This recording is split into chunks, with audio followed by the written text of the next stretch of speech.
And this is Union Corners. Now this is 1873. That's back quite a ways. There's the school.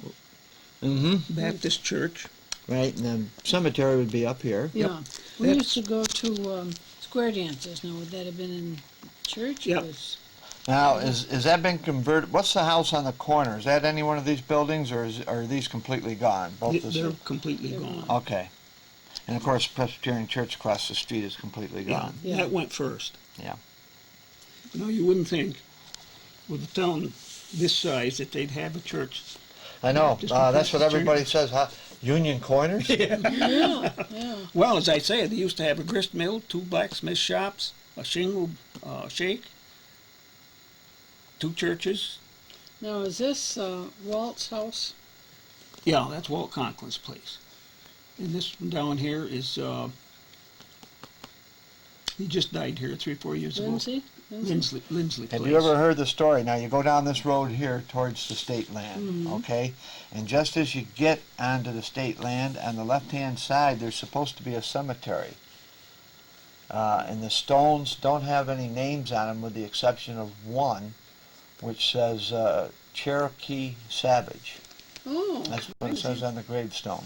I would have thought maybe they're people from Sonyea or something. Well, we don't know. You see, the Shakers didn't believe in putting names on their tombstones because it brought attention to themselves. And you don't, if you're a Shaker, all attention is for the Lord. So their tombstones wouldn't have any names. Well, sometimes, too, the state, I guess, did the same darn thing with their, when they ran the epileptic colony. People that died, they would have just been given a number. So I haven't been to it yet. I'm waiting for the fall when some of the leaves, I went down once, looked for it, couldn't find it. What, the cemetery? The one where this small group of stones is right off the left-hand side of the road. Town Line Road, I'll show you where it is. But that, out back, speaking about the Shakers, out back, we border on Sonyea Woods. And down from the end of the 14 acres, there's a place over in there, probably 300 feet from the road.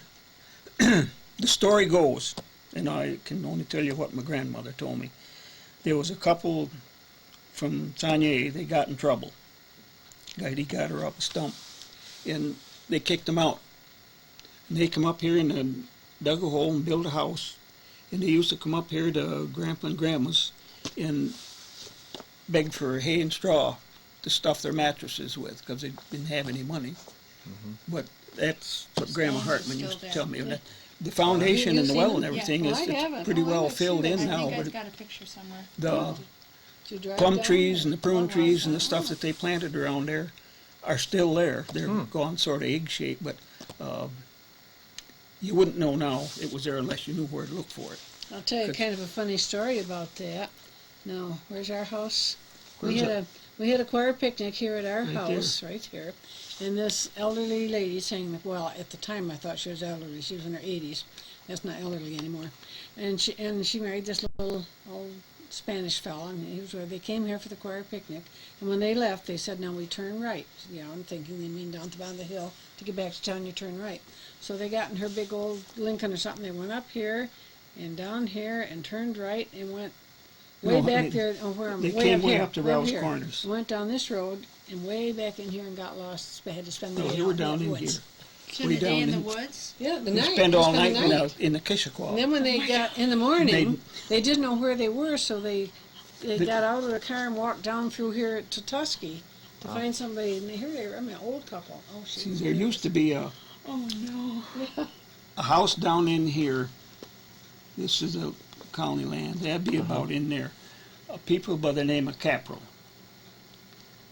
They had a farm down in there. Beautiful. Used to go down there and we didn't steal apples because they were all gone. The house was falling in, but the orchard was still there. There's about 80 acres down in there on the flat ground that Walt Conklin used to have beets and sweet corn in. But right about in here is where the house was. And that the railroad in the canal that goes from Mount Morris to Nunde, well, you can see the New York Railroad right there. Yeah. And there used to be a canal there before the railroad was there, but that went up through Tusky and come out up Letchworth Park. through the big cut. We used to go down there swimming. Walk 5 miles to go swimming. Time we got home with dusty roads. Ready for another swim, right? Yeah. That was just the same map, but I found out who these people were, so I wrote down their names. There was a Mrs. Redmond, or P. Redmond, and there was a Mrs. Rector, and then I guess over here was Fiedler. Making any of those names. No? Yeah, this is the Conklin place I was talking about. Yeah. He was Roscoe Conklin. Roscoe Conklin? He used to be the supervisor for, I think it was 10 or 12 or 15 rural schools around here. I was reading about him in the history book here just a while back. He used to be in the Congress down in Washington. This is just an old letter I had from, I think this is 1882.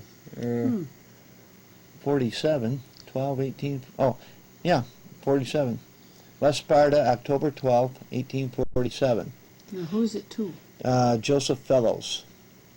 Oh, the fellows that used to live over in Groveland Corners. I've got him. Who's it from? I've got a map, I think, or a letter upstairs sent in here from Batavia, 1840, 41, something like that. This might have been the land agent over at Geneva. Yeah, this is from Jacob Ackerman. Oh,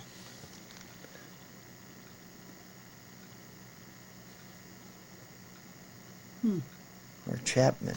Chapman, I'm sorry. Chapman. Yeah, it's Jacob Chapman.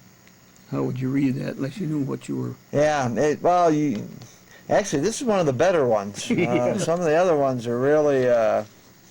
See, that's what Joseph Fellows was a land agent for the, I want to say Putney Estate.